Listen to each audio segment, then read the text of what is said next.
पहला तो ये कि अनुच्छेद 3 के अनुसार क्या संसद के पास ये शक्ति है कि वो भारत के किसी क्षेत्र को किसी दूसरे देश को सौंप सके, और दूसरा ये कि क्या पार्लियामेंट के पास इतनी पावर है कि वो बिना किसी संविधान संशोधन के सिर्फ एक सामान्य कानून से भारत का इलाका किसी दूसरे देश को दे सकती है।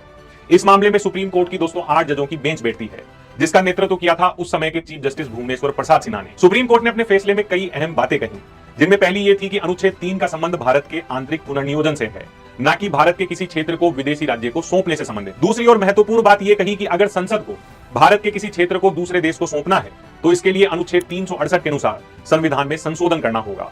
इसका मतलब यह था कि केवल एक साधारण कानून से भारत की जमीन किसी दूसरे देश को नहीं दी जा सकती। यही सरकार के हाथ बन गए। ये जीत लोकतंत्र की जीत थी और ये जीत संविधान की भी जीत थी। इस फैसले के बाद संसद ने 1960 में संविधान में 9वां संशोधन किया, जिसके बाद बेरूबारी को पाकिस्तान को दे दिया गया। इसी केस में सुप्रीम कोर्ट ने एक और बड़ी बात कही थी कि प्रियम्बल यानी कि प्रस्तावना संविधान का हिस्सा नहीं है। हालांकि बाद में केशवानंद भारती केस में सुप्रीम कोर्ट ने इसे बदल दिया था। दोस्तों, इस केस ने हमें 2 बड़ी बातें सिखाई। पहली, कोई भी सरकार कितनी भी ताकतवर क्यों ना हो, वो संविधान के दायरे से बाहर जाकर देश के नक्शे के साथ खिलवाड़ नहीं कर सकती। दूसरा ये कि भारत की न्यायपालिका का ये सबसे पावरफुल रूप था जहां उसने सीधे तौर पर एग्जीक्यूटिव को रोका था। तो दोस्तों, ये था बेरूबारी केस। आज का ये एपिसोड आपको कैसा लगा जरूर बताइएगा।